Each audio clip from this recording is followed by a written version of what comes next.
Bonjour tout le monde, c'est Lionel Davoust et une fois n'est pas coutume, je vous propose une petite vidéo de news pour faire un peu le point sur les projets en cours plutôt qu'un article et vous parler de vive voix un peu plus sur en gros notamment la fin des Dieux Sauvages, la succession des âges, le tome 5 qui je sais que vous l'attendez beaucoup et je vous en remercie grandement, c'est vraiment super de savoir qu'il est attendu à ce point-là et donc un peu pour vous dire où les choses en sont. Alors je vais malheureusement évacuer la mauvaise nouvelle tout de suite. On avait promis, on avait essayé, en tout cas, enfin, je critique malheureusement suit les aléas de la création de la fin de ce tome 5. Donc j'avais dit et j'avais juré mes grands dieux que je sortirais cette année. Je tire le sparadrap tout de suite.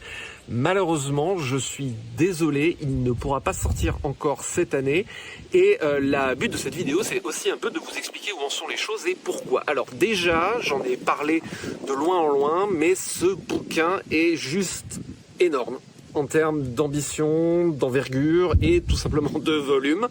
J'ai écrit à peu près en premier jet quelque chose comme 1500 pages. Je pense que le premier jet va terminer dans les 2000 pages.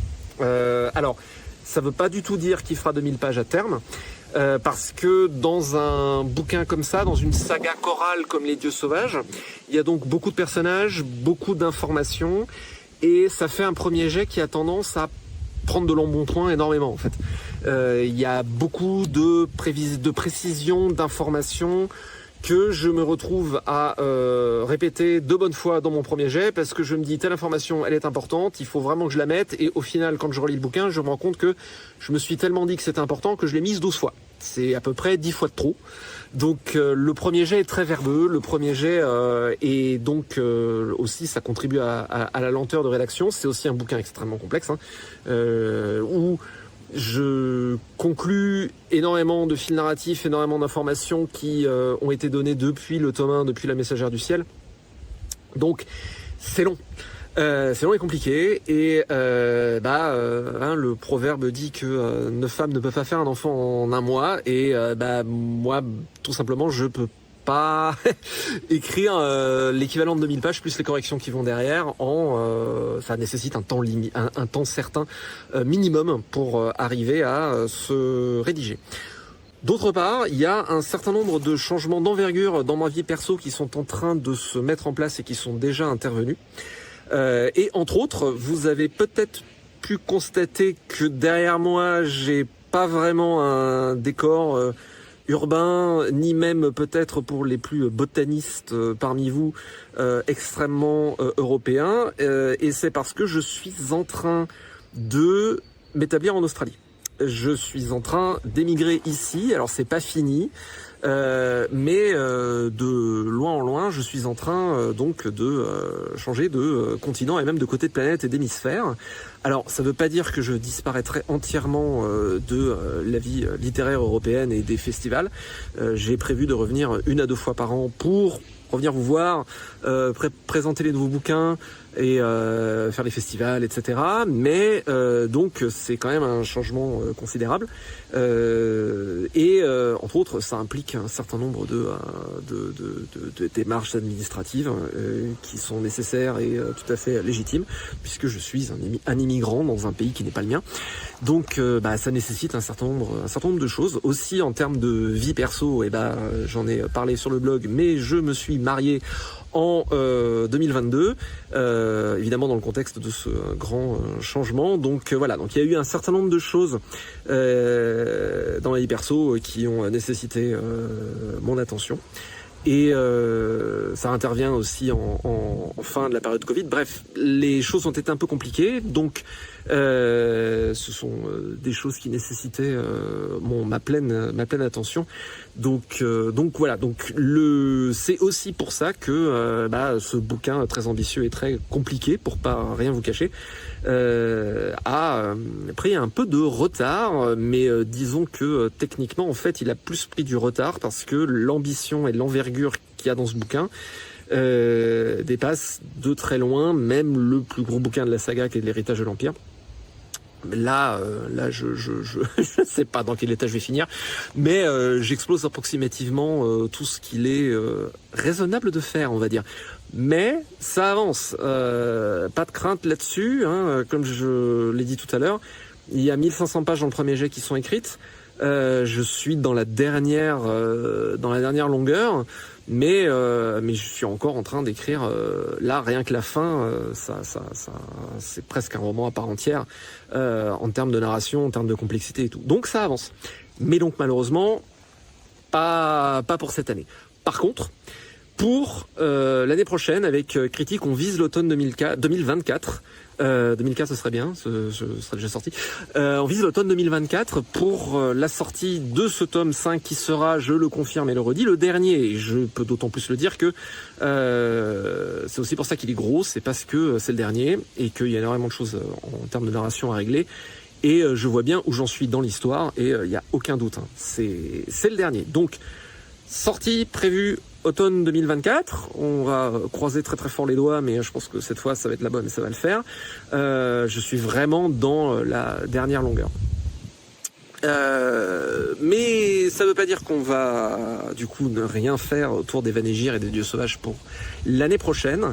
Avec Critique, on s'est dit qu'on allait vous faire un petit cadeau pour vous aider à patienter et vous remercier de votre fidélité sur la longueur de la série.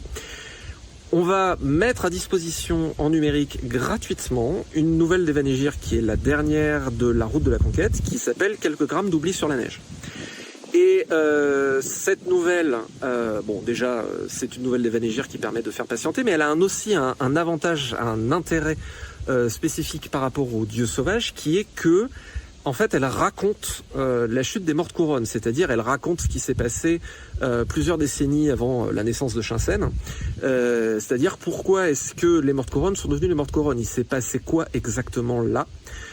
En termes d'écriture, c'était la première nouvelle qui faisait intervenir la religion wériste, c'était aussi pour moi une manière d'expérimenter les âges sombres des Vanégir et cette époque-là pour ensuite écrire les Dieux Sauvages que j'avais déjà en tête à l'époque. Donc ça peut être d'une certaine manière vu un petit peu, si on veut, comme une mise en bouche pour les Dieux Sauvages. Après, les Dieux Sauvages, on peut les lire sans cette nouvelle-là. Mais si vous vous posez un peu des questions sur ce qui s'est passé dans les royaumes de naissance de Shinsen, si vous êtes demandé un petit peu ce qui se passe notamment dans les Messagères du Ciel avec une certaine anomalie, Ganner et Daphne à ce moment-là.